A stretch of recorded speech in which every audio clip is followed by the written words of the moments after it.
The plateau incident. It was just a couple of weeks into summer, right after I graduated high school. That strange, fleeting window where you're technically free for the first time in your life. No classes, no jobs lined up yet, nothing but time to waste. I remember thinking it was probably going to be the only summer in my life without real responsibilities.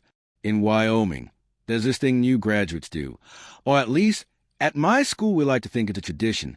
You drive out into the plateaus and go climbing. A kind of rite of passage, proving you've got gut before heading into adulthood. My friend and I had talked about it for weeks, and when the day came, it felt like the perfect kickoff to summer. There were 4 of us, me, Alexandra, Nick, and Jack. We'd been inseparable since middle school. Alex had the only car reliable enough for the trip, a Jeep she adored and used any excuse to take off-road. She also didn't drink, which made her our default designated driver. The rest of us packed a few beers to crack open once we hit the top. Our first stop was Flaming Gorge Lookout. The view was unreal, miles and miles of wilderness that reminded me exactly why Wyoming could feel both endless and isolating at the same time. After soaking it in, we hit Highway 141, scanning the landscape for a good climbing spot. That's when we found it, a plateau that seemed perfect. Challenging, but not impossible. We grabbed our gear and started climbing. Alex went first, then me, Nick, and Jack bringing up the rear. It took maybe 15 minutes to reach the top. Once we got there, the view was worth every scraped hand and breathless climb. We sat down, opened our beers, and let the conversation drift. That's when I noticed it. A red pickup barreling down the highway below. It blew past Alex's Jeep, then screeched to a stop. For a moment I thought I imagined it, but then the truck started reversing right there in the middle of the road until it pulled into the same gravel lot where we had parked. We all went silent, watching as a man climbed out. From our height, all we could make out was that he was tall and broad-shouldered. At first, I thought he was just stretching his legs or maybe scouting for his own climbing spot. But then he circled Alex's Jeep, peering into the windows, tugging the handles. Nick shouted down at him, just a sharp hey, to let him know the car wasn't unattended. The man jumped, startled, and started scanning the cliffs until he spotted us. He actually waved. I thought that was the end of it, just some weirdo who'd now move along. But he didn't. He went right back to the Jeep. Jack, in a bad move, yelled that we were armed. A bluff, of course, but instead of scaring the guy off, he just shouted back something that made my stomach twist. So am I, kiddo. And then he lifted something into the air. From that distance, I couldn't tell for sure, but the way he waved it made me certain it was a gun. Panic set in fast. We scrambled down the plateau, shouting at him to leave the car alone. But before we even made it halfway, I heard the unmistakable sound of shattering glass. My heart dropped. By the time we hit the ground, we were sprinting across the gravel. He turned, gun in hand, and aimed straight at us. We froze. There was nothing else we could do. He ordered us to drop our phones and wallets. We did. He walked backward toward the Jeep, never lowering the gun, scooped everything up, and then, like it was nothing, pulled a knife from his pocket and slashed Alex's tire. He climbed back into his truck, no license plates, I noticed, and drove off without another word. Just gone. The silence after he left was deafening. Alex was livid, cursing under her breath, but I was too busy shaking. We'd just been robbed at gunpoint in the middle of nowhere, and now we were stranded.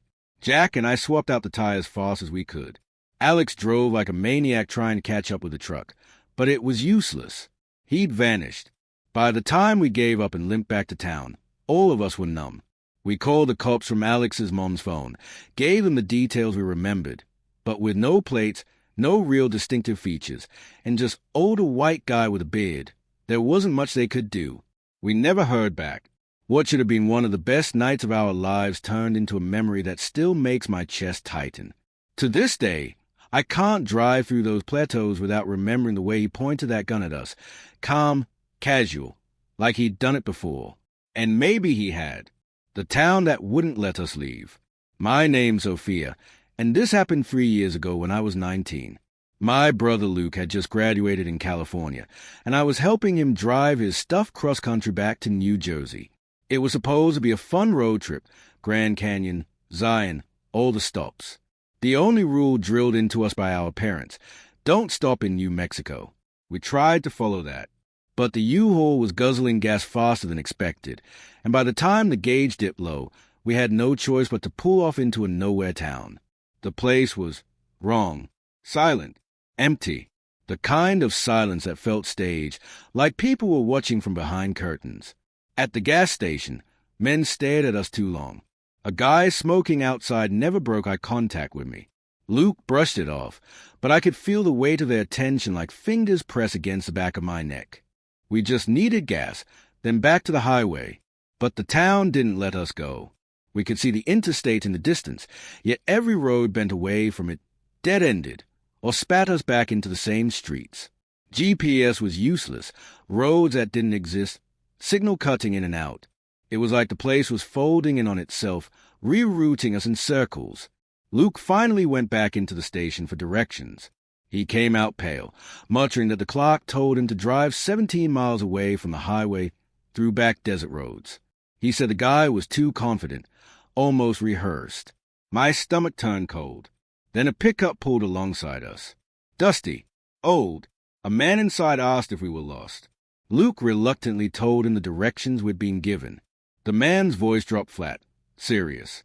Don't go that way. You won't come back. He warned us those roads led into cartel territory, a stretch where people vanished. Then, without waiting for thanks, he drove off. We followed the directions he gave instead, and, like some hidden exit, it led us to a narrow gravel road that rejoined the highway. One turn, and we were free. Luke and I didn't talk much after. We didn't want to. The whole town felt like a trap, like it had been built to pull strangers off the road and feed them to something waiting just past the edge of civilization. Even now, when I think about it, my chest tightens with that same feeling. Dread, like holding your breath too long and realizing you might not get to breathe again. This happened 5 summers ago. My girlfriend at the time, let's call her P.S., had just graduated college, and to celebrate, we finally took the Europe trip we'd always dreamed of. Money was tight, so we cut corners, staying in cheap Airbnbs and eating at hole-in-the-wall spots. It didn't matter. We were excited, reckless, and naive. Croatia was beautiful, but the last stop, a port city called Rijeka, was different. Tourists were rare there. Locals stared at us longer than felt normal, but we brushed it off. P.S. spoke enough Croatian to get by, and her family roots gave her confidence. I trusted her. On our second day, we wandered off the beaten path and found a tiny, grimy restaurant, the kind of place with a handwritten menu taped to the window. It smelled incredible. We ordered too much food and cheap wine, and for a while it felt perfect. Then 5 men walked in, hard, weathered faces. They sat 2 tables away, talking too loudly in Croatian. I didn't understand a word, but P.S. did. I noticed her face change. Her smile vanished. She leaned across the table and whispered, "We need to leave. Now." I didn't ask why.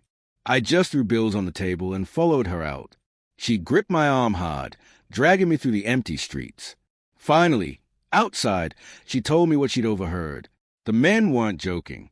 They were discussing what they were going to do to us. To her. Details I won't repeat.